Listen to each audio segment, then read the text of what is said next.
Doron Spielman, great to be with you again. You wrote a book called When the Stones Speak, The Remarkable Discovery of the City of David and What Israelis' Enemies Don't Want You to Know. We go back 20 years or more. We've been doing interviews there at the City of David. So why did you write the book? Chris, you know, you and I have seen things, and I think your audience has seen things that around the rest of the world they haven't seen. Yeah.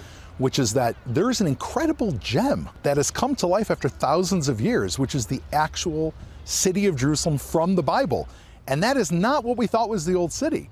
It's the small city of David founded by King David outside the walls of the old city. And with all the biblical discoveries that have brought the Bible to life, things like the seals from the book of Jeremiah and evidence of King David, there has been an attempt, as we know, by certain people who've tried to hush this story. They don't want the Bible to come to life because they feel if the Bible comes to life, then Israel comes to life. And these are people who are against Israel.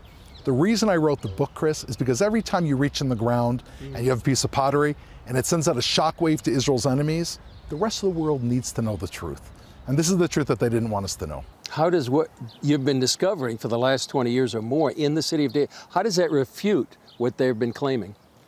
I'll give you one example. So we have the seal from the Bible, from the book of Jeremiah, of the minister of King Zedekiah who tried to kill the prophet.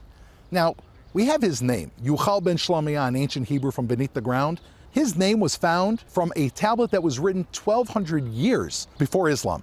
Now, if you're right now teaching an entire Hamas and the Muslim Brotherhood, teaching an entire generation of Palestinians and Arabs throughout the Middle East, that the Jews are colonizers in their land, how can I be colonizing my land if I was here thousands of years before Islam was even created?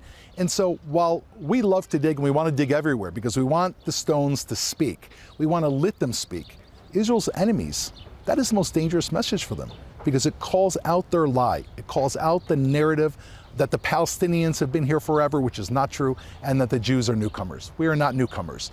When you listen to the stones speak, we go back to the time of the Bible, and it's happening today in Israel. The seal is one thing, but there's been some amazing discoveries, including the Pool of Siloam, and talk about some of the really major ones, not just that's minor, but there's some amazing excavations going on in the city of David, even today. There are, and I will tell you, from the Pool of Siloam, we found the most miraculous discovery in the city of David, I think, which is the underground thoroughfare, the road that led you from that pool all the way up those stone steps into the gates of the temple. It's like walking into the gates of heaven. And you walk along this road, and we're digging it day by day, and there's homes off to the side. And one of our excavators reached down and pulled out of the ground a golden bell with the chime in it. I was one of the first people to hold it in my hands. And that golden bell is written about in the book of Exodus, where it talks about the high priest in the temple, in the precinct of temple, in the holiest day of the year, next to the Ark of the Covenant. He wore a garment that had bells on them. We found the actual bell of the high priest of Jerusalem on the pilgrimage road right next to the temple. I mean, what can be better than this? And that's one of many, many discoveries that have been uncovered, that when you open the Bible and you walk, it's not just reading, it's literally alive. It's real. And that is what the city of David is. That's why I've written the book, because every person has a calling. And when you are in the city of David, you listen to those stones, they're telling stories. They haven't forgotten. They were covered. They waited for thousands of years. But now that Israel's right to the land is being challenged, now they're being unearthed. If that's not God, I don't know what is God. As a Jew, when you hold the bell, when you see all these things, how does it make you feel? You know what I said to my kids? They asked me a similar question. What does all this mean? They saw the book. I said, you know what it means? You're not here because of 1948, the Independence War. You're not here because of some Balfour Declaration or the United Nations. We are here because we were here from the time of the Bible. We are living a continuum in the state of Israel today. This country is not 77 years old. It's 3,000 years old. And when you realize that, then you're willing to fight and, if need be, die for this country. And that's what this means for me. Final question. What do you want people to take away, and how can they get the book?